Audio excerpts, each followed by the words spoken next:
Welcome back to Black Swan Outdoors, and today we are going to talk about the Transposition Cipher.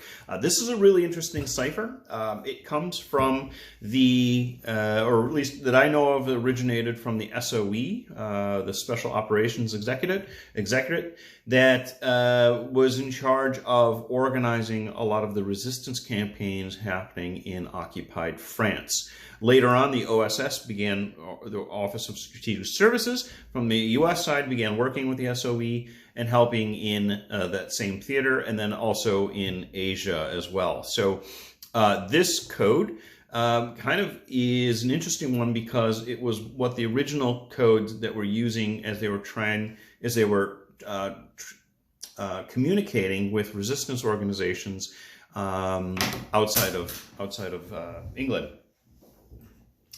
And so originally they used the transposition cipher. Down the line, they started using a one-time pad process, the early process of the one-time pad, and then really the one-time pad came into its own in the Cold War.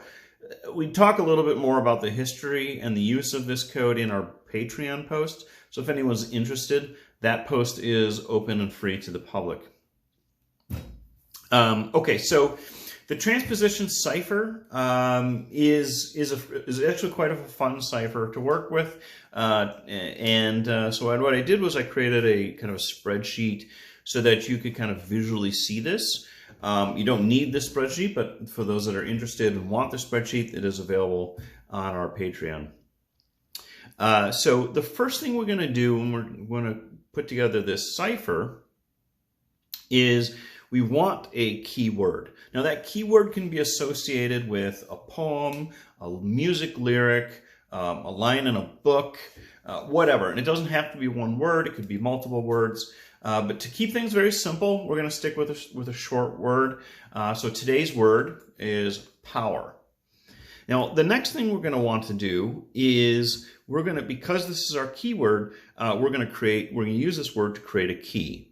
And that key comes from the position of the letter in the order of the alphabet.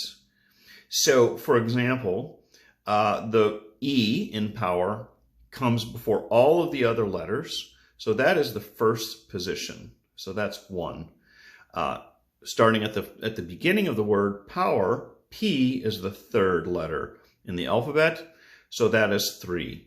And so on and so forth. So our sequence, our key sequence is 3, 2, 4, 1, 5, based on the order of the letters in the alphabet. All right, now that we have this, we can go on to our message. The message today that we're going to send is Black Swan Outdoors, very original. Now to do this, what we're going to do is we're going to put our message into a grid. Now, we want to put that message into in order, in kind of regular text order. Okay, so so at the very top of the grid, what we're going to do is we're going to write 1, 2, 3, 4, 5. All right, and then what we're going to do is we're going to fill in each one of these grids with spaces with a letter of our message. So Black Swan Outdoor. Now we have 3 positions available here or open. So we're just going to use a filler with X, Y, Z. Now, the one thing you want to keep in mind is when you repeat things or you create patterns, those are things that code breakers use to help break code. So you generally want to avoid, doing something like this as a filler if you can. It's not a huge deal, but it's just something to think about. Also, letters in the words that repeat themselves. There's 3 zeros, for example, or 3 O's rather, in the word here. So it's not a very good example, but we don't want to make anything very hard here, so we're just doing something real simple. Okay, now comes the transposition part. This is where the name of this code comes from. What we're going to do is we're going to take each one of these columns and we're going to transpose those columns into a different order. That order is going to be based upon our key. So our key here is 3, 2, 4, 1, 5. So every column, so the third column here is going to start here. So this A, and then the second column here is right here is the same position, and so on and so forth. Our column then is A, L, C, B, K, A, W, N, S, O. And as you can see, I'm basically just copying what's here on here. This is why I put this on here, just so you can check your work. It's actually probably easier to work your way down as a column.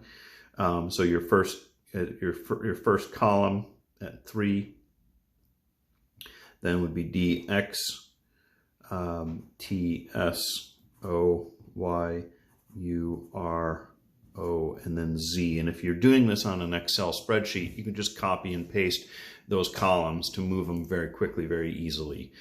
Okay, now what this means is we have a code, and that code is this string of letters. A, L, C, B, K, A, W, N, S, O, D.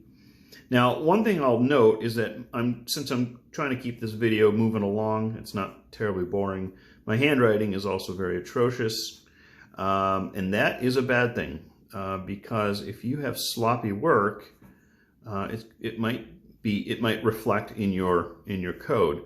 So you want to make sure that you take time to actually write out these accurately, slowly, and clearly.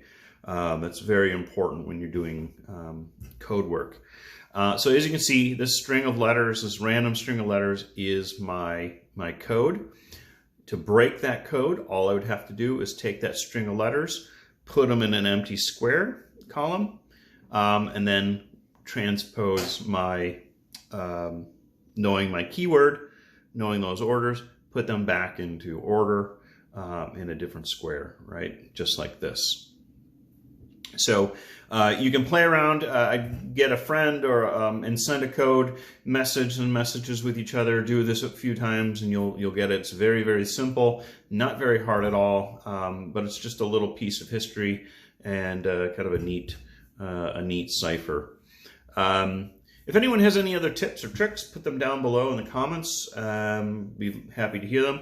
And we'll be doing some other ciphers and other related type of stuff on our Patreon in a short while. Talking a little bit more about the one-time pads and some of the other things you can do with that in particular, as well as coding written messages and such. So be on the lookout for those. As always, thank you for your support. Like and subscribe, and stay tuned for more videos.